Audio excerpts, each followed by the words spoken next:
ವಿಜಯನಗರ.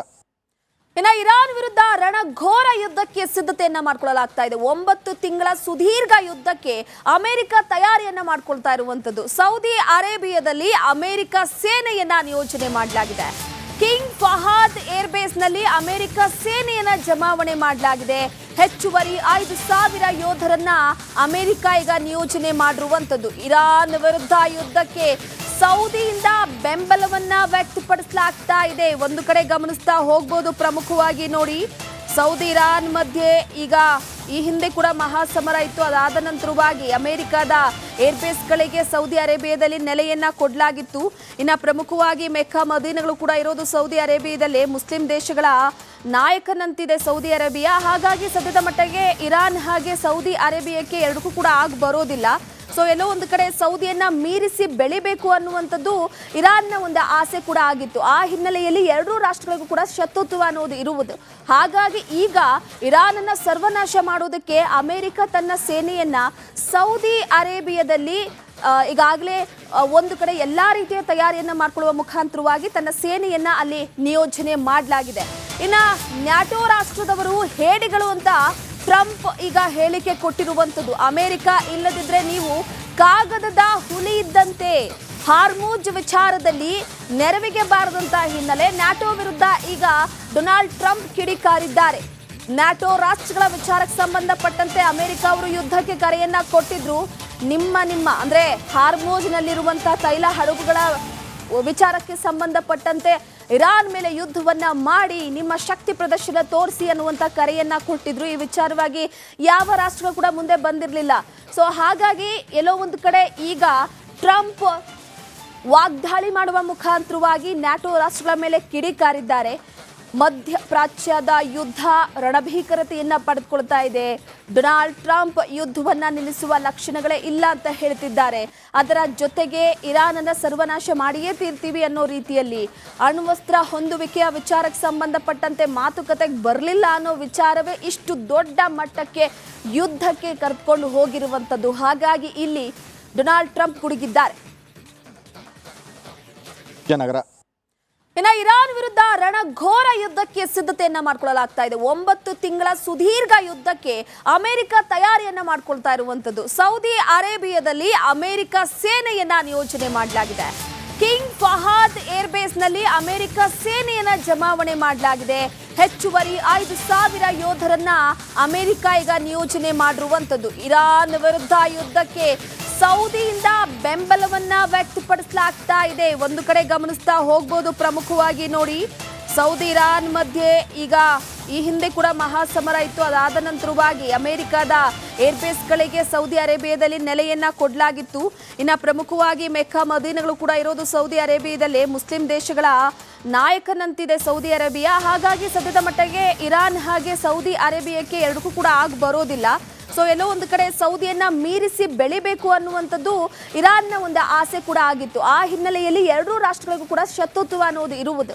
ಹಾಗಾಗಿ ಈಗ ಇರಾನನ್ನ ಸರ್ವನಾಶ ಮಾಡೋದಕ್ಕೆ ಅಮೆರಿಕ ತನ್ನ ಸೇನೆಯನ್ನ ಸೌದಿ ಅರೇಬಿಯಾದಲ್ಲಿ ಈಗಾಗಲೇ ಒಂದು ಕಡೆ ಎಲ್ಲಾ ರೀತಿಯ ತಯಾರಿಯನ್ನ ಮಾಡ್ಕೊಳ್ಳುವ ಮುಖಾಂತರವಾಗಿ ತನ್ನ ಸೇನೆಯನ್ನ ಅಲ್ಲಿ ನಿಯೋಜನೆ ಮಾಡಲಾಗಿದೆ. ಇನ್ನ ನ್ಯಾಟೋ ರಾಷ್ಟ್ರದವರು ಹೇಡಿಗಳು ಅಂತ ಟ್ರಂಪ್ ಈಗ ಹೇಳಿಕೆ ಕೊಟ್ಟಿರುವಂತದ್ದು. ಅಮೆರಿಕ ಇಲ್ಲದಿದ್ರೆ ನೀವು ಕಾಗದದ ಹುಲಿ ಇದ್ದಂತೆ.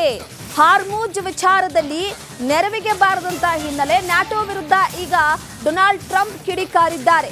ನ್ಯಾಟೋ ರಾಷ್ಟ್ರಗಳ ವಿಚಾರಕ್ಕೆ ಸಂಬಂಧಪಟ್ಟಂತೆ ಅಮೆರಿಕ ಅವರು ಯುದ್ಧಕ್ಕೆ ಕರೆಯನ್ನ ಕೊಟ್ಟಿದ್ರು. ನಿಮ್ಮ ಅಂದ್ರೆ ಹಾರ್ಮುಜ್ ನಲ್ಲಿರುವಂತಹ ತೈಲ ಹಡಗುಗಳ ವಿಚಾರಕ್ಕೆ ಸಂಬಂಧಪಟ್ಟಂತೆ ಇರಾನ್ ಮೇಲೆ ಯುದ್ಧವನ್ನ ಮಾಡಿ ನಿಮ್ಮ ಶಕ್ತಿ ಪ್ರದರ್ಶನ ತೋರಿಸಿ ಅನ್ನುವಂತ ಕರೆಯನ್ನ ಕೊಟ್ಟಿದ್ರು. ಈ ವಿಚಾರವಾಗಿ ಯಾವ ರಾಷ್ಟ್ರ ಕೂಡ ಮುಂದೆ ಬಂದಿರಲಿಲ್ಲ. ಸೊ ಹಾಗಾಗಿ ಎಲ್ಲೋ ಒಂದು ಕಡೆ ಈಗ ಟ್ರಂಪ್ ವಾಗ್ದಾಳಿ ಮಾಡುವ ಮುಖಾಂತರವಾಗಿ ನ್ಯಾಟೋ ರಾಷ್ಟ್ರಗಳ ಮೇಲೆ ಕಿಡಿಕಾರಿದ್ದಾರೆ. ಮಧ್ಯಪ್ರಾಚ್ಯದ ಯುದ್ಧ ರಣಭೀಕರತೆಯನ್ನ ಪಡೆದುಕೊಳ್ತಾ ಇದೆ. ಡೊನಾಲ್ಡ್ ಟ್ರಂಪ್ ಯುದ್ಧವನ್ನ ನಿಲ್ಲಿಸುವ ಲಕ್ಷಣಗಳೇ ಇಲ್ಲ ಅಂತ ಹೇಳ್ತಿದ್ದಾರೆ. ಅದರ ಜೊತೆಗೆ ಇರಾನ್ ಅನ್ನ ಸರ್ವನಾಶ ಮಾಡಿಯೇ ತೀರ್ತೀವಿ ಅನ್ನೋ ರೀತಿಯಲ್ಲಿ ಅಣ್ವಸ್ತ್ರ ಹೊಂದುವಿಕೆಯ ವಿಚಾರಕ್ಕೆ ಸಂಬಂಧಪಟ್ಟಂತೆ ಮಾತುಕತೆಗೆ ಬರಲಿಲ್ಲ ಅನ್ನೋ ವಿಚಾರವೇ ಇಷ್ಟು ದೊಡ್ಡ ಮಟ್ಟಕ್ಕೆ ಯುದ್ಧಕ್ಕೆ ಕರೆದುಕೊಂಡು ಹೋಗಿರುವಂತದ್ದು. ಹಾಗಾಗಿ ಇಲ್ಲಿ ಡೊನಾಲ್ಡ್ ಟ್ರಂಪ್ ಕುಡುಗಿದ್ದಾರೆ. ವಿಜಯನಗರ. ಇನ್ನು ಇರಾನ್ ವಿರುದ್ಧ ರಣಘೋರ ಯುದ್ಧಕ್ಕೆ ಸಿದ್ಧತೆಯನ್ನ ಮಾಡ್ಕೊಳ್ಳಲಾಗ್ತಾ ಇದೆ. 9 ತಿಂಗಳ ಸುದೀರ್ಘ ಯುದ್ಧಕ್ಕೆ ಅಮೆರಿಕ ತಯಾರಿಯನ್ನ ಮಾಡ್ಕೊಳ್ತಾ ಇರುವಂತದ್ದು. ಸೌದಿ ಅರೇಬಿಯಾದಲ್ಲಿ ಅಮೆರಿಕ ಸೇನೆಯನ್ನ ನಿಯೋಜನೆ ಮಾಡಲಾಗಿದೆ. ಕಿಂಗ್ ಫಹಾದ್ ಏರ್ಬೇಸ್ ನಲ್ಲಿ ಅಮೆರಿಕ ಸೇನೆಯನ್ನ ಜಮಾವಣೆ ಮಾಡಲಾಗಿದೆ. ಹೆಚ್ಚುವರಿ 5,000 ಯೋಧರನ್ನ ಅಮೆರಿಕ ಈಗ ನಿಯೋಜನೆ ಮಾಡಿರುವಂತದ್ದು. ಇರಾನ್ ವಿರುದ್ಧ ಯುದ್ಧಕ್ಕೆ ಸೌದಿಯಿಂದ ಬೆಂಬಲವನ್ನ ವ್ಯಕ್ತಪಡಿಸಲಾಗ್ತಾ ಇದೆ. ಒಂದು ಕಡೆ ಗಮನಿಸ್ತಾ ಹೋಗ್ಬೋದು, ಪ್ರಮುಖವಾಗಿ ನೋಡಿ, ಸೌದಿ ಇರಾನ್ ಮಧ್ಯೆ ಈಗ ಈ ಹಿಂದೆ ಕೂಡ ಮಹಾಸಮರ ಇತ್ತು. ಅದಾದ ನಂತರವಾಗಿ ಅಮೆರಿಕದ ಏರ್ಬೇಸ್ಗಳಿಗೆ ಸೌದಿ ಅರೇಬಿಯಾದಲ್ಲಿ ನೆಲೆಯನ್ನ ಕೊಡಲಾಗಿತ್ತು. ಇನ್ನು ಪ್ರಮುಖವಾಗಿ ಮೆಕ್ಕಾ ಮದೀನಗಳು ಕೂಡ ಇರೋದು ಸೌದಿ ಅರೇಬಿಯಾದಲ್ಲಿ. ಮುಸ್ಲಿಂ ದೇಶಗಳ ನಾಯಕನಂತಿದೆ ಸೌದಿ ಅರೇಬಿಯಾ. ಹಾಗಾಗಿ ಸದ್ಯದ ಮಟ್ಟಿಗೆ ಇರಾನ್ ಹಾಗೆ ಸೌದಿ ಅರೇಬಿಯಾಕ್ಕೆ ಎರಡಕ್ಕೂ ಕೂಡ ಆಗಿ ಬರೋದಿಲ್ಲ. ಸೊ ಎಲ್ಲೋ ಒಂದು ಕಡೆ ಸೌದಿಯನ್ನ ಮೀರಿಸಿ ಬೆಳಿಬೇಕು ಅನ್ನುವಂಥದ್ದು ಇರಾನ್ನ ಒಂದು ಆಸೆ ಕೂಡ ಆಗಿತ್ತು. ಆ ಹಿನ್ನೆಲೆಯಲ್ಲಿ ಎರಡೂ ರಾಷ್ಟ್ರಗಳಿಗೂ ಕೂಡ ಶತ್ರುತ್ವ ಅನ್ನೋದು ಇರುವುದು. ಹಾಗಾಗಿ ಈಗ ಇರಾನನ್ನ ಸರ್ವನಾಶ ಮಾಡೋದಕ್ಕೆ ಅಮೆರಿಕ ತನ್ನ ಸೇನೆಯನ್ನ ಸೌದಿ ಅರೇಬಿಯಾದಲ್ಲಿ ಈಗಾಗಲೇ ಒಂದು ಕಡೆ ಎಲ್ಲಾ ರೀತಿಯ ತಯಾರಿಯನ್ನ ಮಾಡಿಕೊಳ್ಳುವ ಮುಖಾಂತರವಾಗಿ ತನ್ನ ಸೇನೆಯನ್ನ ಅಲ್ಲಿ ನಿಯೋಜನೆ ಮಾಡಲಾಗಿದೆ. ಇನ್ನ ನ್ಯಾಟೋ ರಾಷ್ಟ್ರದವರು ಹೇಡಿಗಳು ಅಂತ ಟ್ರಂಪ್ ಈಗ ಹೇಳಿಕೆ ಕೊಟ್ಟಿರುವಂತದ್ದು. ಅಮೆರಿಕ ಇಲ್ಲದಿದ್ರೆ ನೀವು ಕಾಗದದ ಹುಲಿ ಇದ್ದಂತೆ. ಹಾರ್ಮುಜ್ ವಿಚಾರದಲ್ಲಿ ನೆರವಿಗೆ ಬಾರದಂತ ಹಿನ್ನೆಲೆ ನ್ಯಾಟೋ ವಿರುದ್ಧ ಈಗ ಡೊನಾಲ್ಡ್ ಟ್ರಂಪ್ ಕಿಡಿಕಾರಿದ್ದಾರೆ. ನ್ಯಾಟೋ ರಾಷ್ಟ್ರಗಳ ವಿಚಾರಕ್ಕೆ ಸಂಬಂಧಪಟ್ಟಂತೆ ಅಮೆರಿಕ ಅವರು ಯುದ್ಧಕ್ಕೆ ಕರೆಯನ್ನ ಕೊಟ್ಟಿದ್ರು. ನಿಮ್ಮ ಅಂದ್ರೆ ಹಾರ್ಮುಜ್ ನಲ್ಲಿರುವಂತಹ ತೈಲ ಹಡಗುಗಳ ವಿಚಾರಕ್ಕೆ ಸಂಬಂಧಪಟ್ಟಂತೆ ಇರಾನ್ ಮೇಲೆ ಯುದ್ಧವನ್ನ ಮಾಡಿ ನಿಮ್ಮ ಶಕ್ತಿ ಪ್ರದರ್ಶನ ತೋರಿಸಿ ಅನ್ನುವಂತ ಕರೆಯನ್ನ ಕೊಟ್ಟಿದ್ರು. ಈ ವಿಚಾರವಾಗಿ ಯಾವ ರಾಷ್ಟ್ರಗಳು ಕೂಡ ಮುಂದೆ ಬಂದಿರಲಿಲ್ಲ. ಸೊ ಹಾಗಾಗಿ ಎಲ್ಲೋ ಒಂದು ಕಡೆ ಈಗ ಟ್ರಂಪ್ ವಾಗ್ದಾಳಿ ಮಾಡುವ ಮುಖಾಂತರವಾಗಿ ನ್ಯಾಟೋ ರಾಷ್ಟ್ರಗಳ ಮೇಲೆ ಕಿಡಿಕಾರಿದ್ದಾರೆ. ಮಧ್ಯಪ್ರಾಚ್ಯದ ಯುದ್ಧ ರಣಭೀಕರತೆಯನ್ನ ಪಡೆದುಕೊಳ್ತಾ ಇದೆ. ಡೊನಾಲ್ಡ್ ಟ್ರಂಪ್ ಯುದ್ಧವನ್ನ ನಿಲ್ಲಿಸುವ ಲಕ್ಷಣಗಳೇ ಇಲ್ಲ ಅಂತ ಹೇಳ್ತಿದ್ದಾರೆ.